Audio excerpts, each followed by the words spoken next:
I want you to imagine a scenario for just a second. Like, really picture this.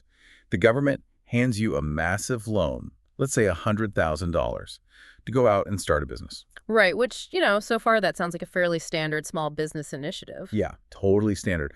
But here is the massive catch. The government gives you an entire century, like 100 years, to pay that loan back. Oh, wow. Right. And the craziest part is you are not actually the one who is going to be doing the heavy lifting to pay it off. Your AI agent is going to do all the labor for you. I mean, it sounds completely like science fiction or, I don't know, perhaps some kind of utopian fever dream. It really does. Yet what we're looking at today in this deep dive is a highly detailed roadmap that presents this exact scenario. And not as a fantasy, but as a very real, very necessary economic survival strategy. Exactly. And whether you are trying to figure out how to prep for a boardroom strategy meeting next week, or you're just trying to navigate your own career over the next decade, understanding these radical proposals is absolutely essential. Definitely. Because you cannot stay ahead of the curve unless you look really closely at what the actual architects of that curve are predicting. Which brings us to this truly fascinating piece of source material. It's an audio recording from June 1st, 2026. Oh, yeah, by Robert Hastrick-Timmy. All right, Robert Hastrick-Timmy, a veteran in the tech space who also operates under the moniker Morpheus Thinks. Morpheus Thinks, yeah. And he is reacting to a recent 2-hour conversation between the entrepreneur Steven Bartlett and the leading AI researcher Mo Gawdat. And I have to say, Timmy's reaction to their conversation is just dripping with urgency. Like, he looks at the consensus around this massive AI disruption, specifically a severe job crisis looming by the year 2038. Yes, 2038 is the key year there. Right. And he proposes this highly unconventional two-pronged economic roadmap to prevent what he basically views as an impending civil collapse. It is a heavy listen in part, certainly. I mean, he tackles massive global fears.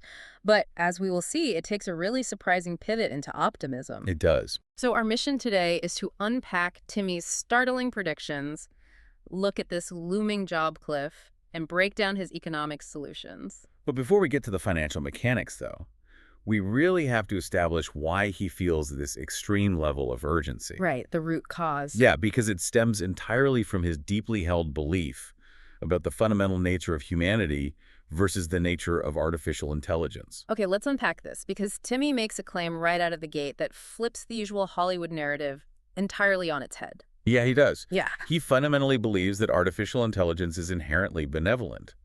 The real problem, according to his framework, is us. Humans are the danger. It's so interesting because we are so conditioned by that Terminator narrative, right? This idea of the cold, calculating machine suddenly turning evil. Right, the Skynet thing. Exactly. Yeah. But Timmy points out that the machine doesn't need to turn evil because humanity has already cornered the market on that behavior. Wow. He points to ongoing conflicts in Europe and the Middle East, historical tragedies, systemic xenophobia. He argues that human history is essentially a continuous loop of tribalism and wars. And to explain the root of this, he uses a concept he calls theological technology. And it is this wildly creative philosophical analogy. It really is. He says, imagine the creation story from Genesis, but view it entirely through the lens of software engineering. Right. So in his framework, God is an advanced software engineer, maybe an entity from a higher dimension creating a perfectly functioning operating system. The Garden of Eden. Exactly, Eden. And the engineer looks at the system and determines it is completely stable.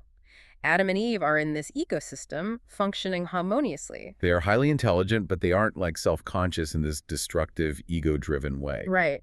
But then the forbidden fruit gets introduced. And Timmy equates that moment to a system hack. Yes. He suggests Satan is essentially an adversarial software engineer who introduces a malicious virus into the code. And the virus is human consciousness. Yeah. I mean, that specific framing completely blew my mind when I heard it. It's a radical way to look at it. Totally. He views the exact moment they bite the apple, the moment they feel shame, as the moment consciousness enters the system. And along with shame comes ego, greed, and unnecessary evil. To Timmy, human consciousness as we experience it is literally a software bug. What's fascinating here is how he strips away that sci-fi dread of the evil AI and forces us to look entirely in the mirror. Yes. Because software engineers hack each other's digital systems, right?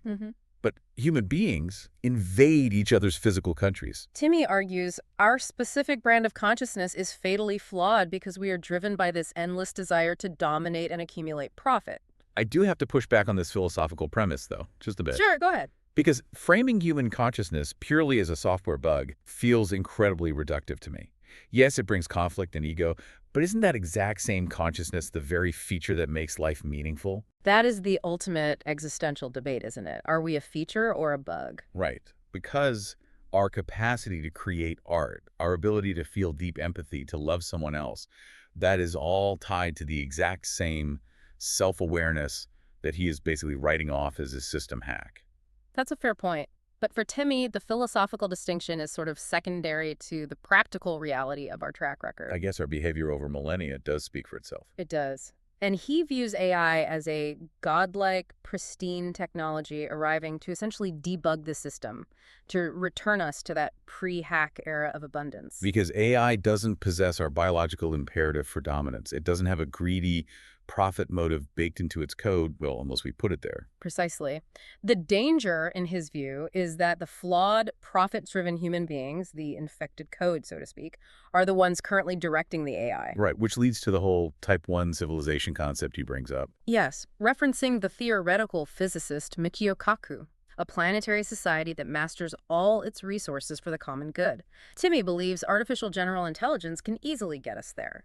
But his terror comes from the belief that our inherent human flaws will trigger a catastrophe before we ever reach that threshold. Exactly. If human nature is fundamentally driven by corporate profit, what happens when those specific corporations get their hands on a tool that can completely replace human labor? And that paradox leads directly to the timeline Timmy and experts like Mo Gawdat are warning about.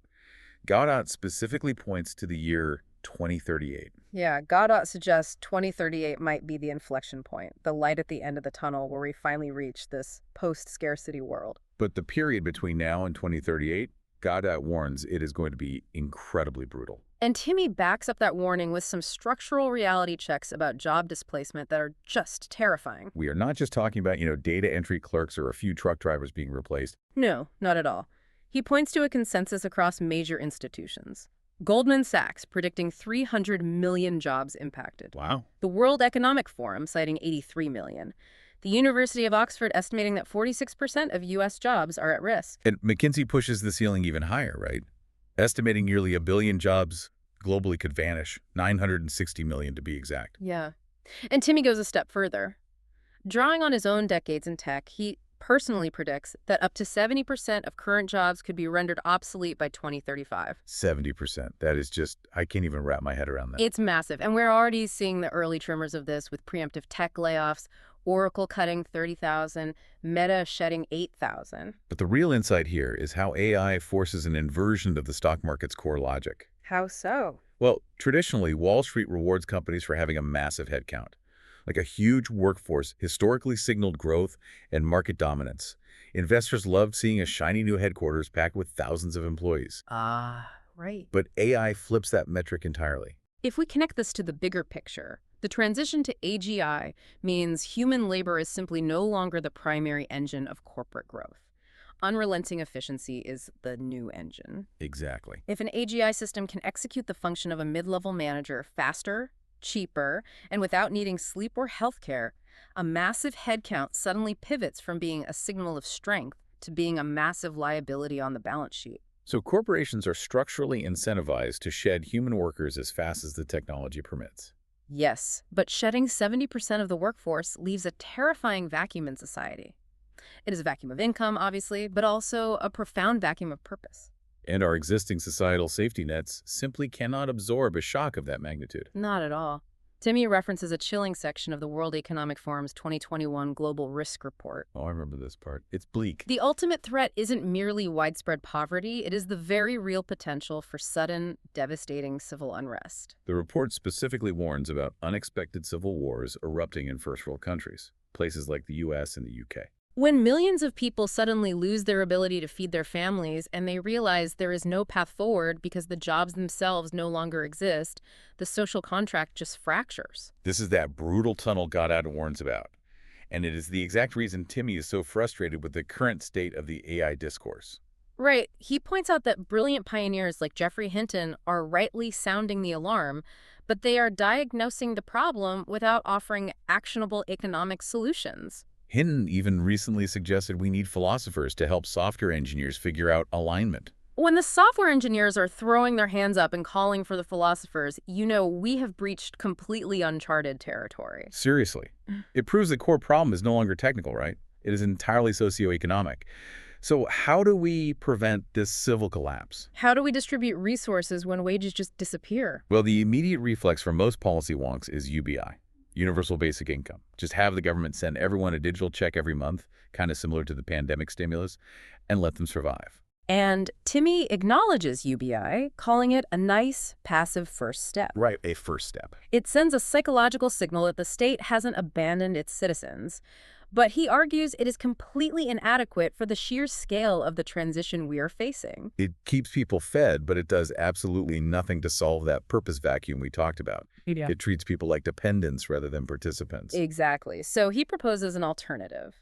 He wants to replace the traditional venture capital model, which he views as slow and somewhat incestuous, with a massive new framework he calls GC, or government capital. Here's where it gets really interesting. Let's break down the mechanics of this GC model. He proposes that the federal government issues a sweeping wave of capital, specifically $100,000 or £100,000 to white-collar professionals and aspiring entrepreneurs. And he estimates this program could apply to up to 70% of the adult population. Yes, but the purpose of this money is not to buy consumer goods.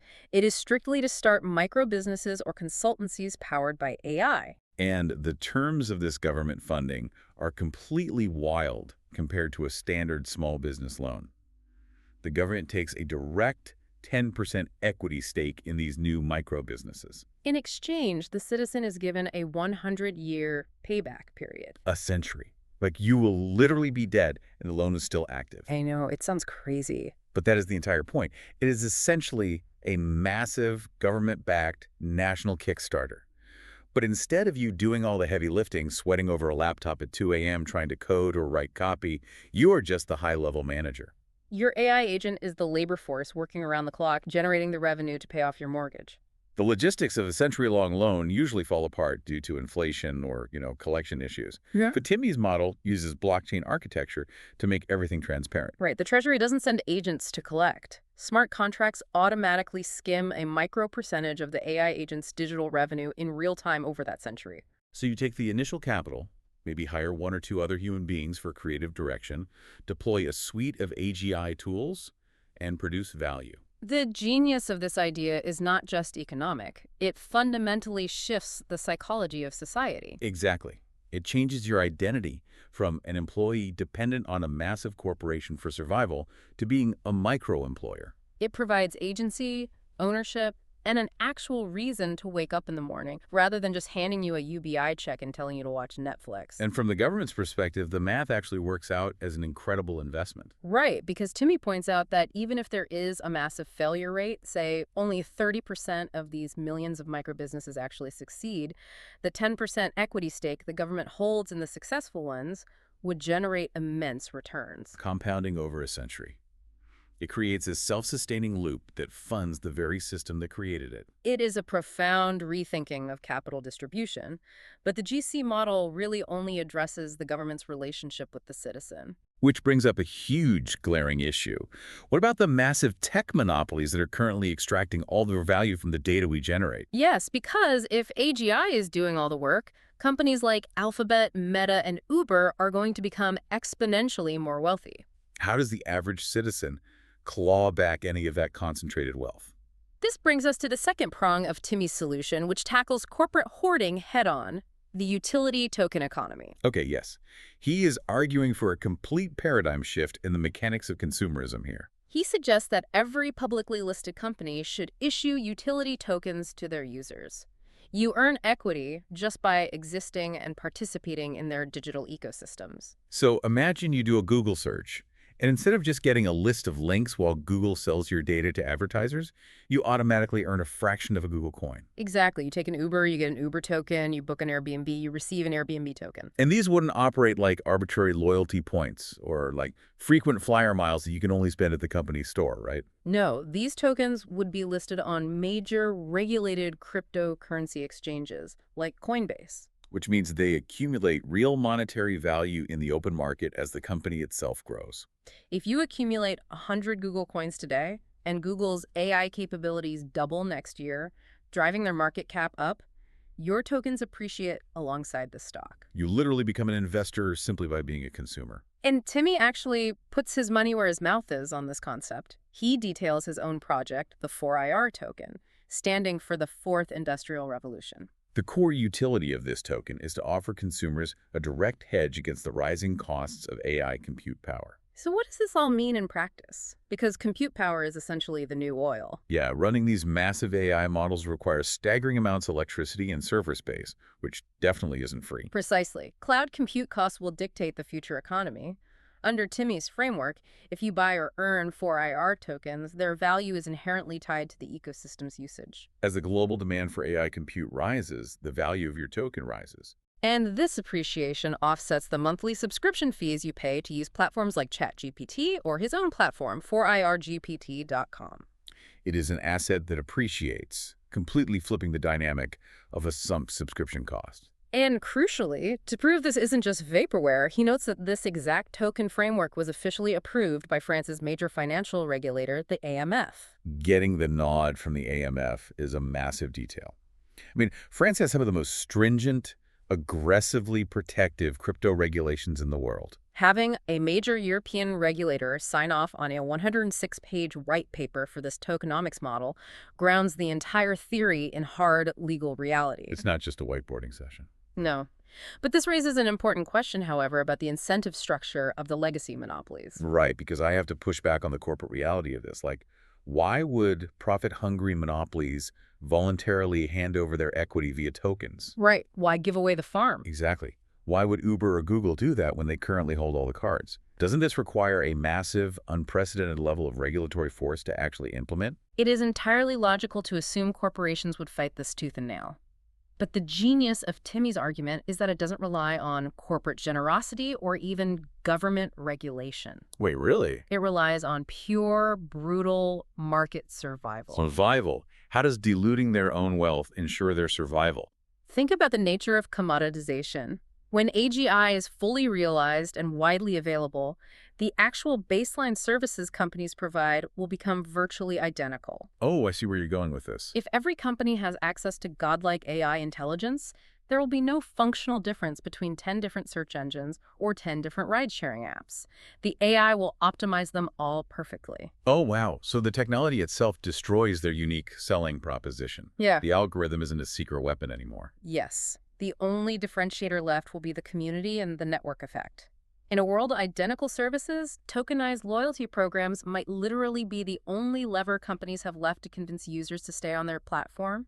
They will be forced to share the wealth, granting users a piece of the pie, or they will instantly lose their entire user base to a competitor who is willing to tokenize. Web3 principles like decentralized ownership and blockchain tokenization become the ultimate user retention strategy. That is a brilliant way to view market dynamics. The technology itself forces a more equitable distribution of wealth, simply because the old monopolies lose their ability to trap users in walled gardens.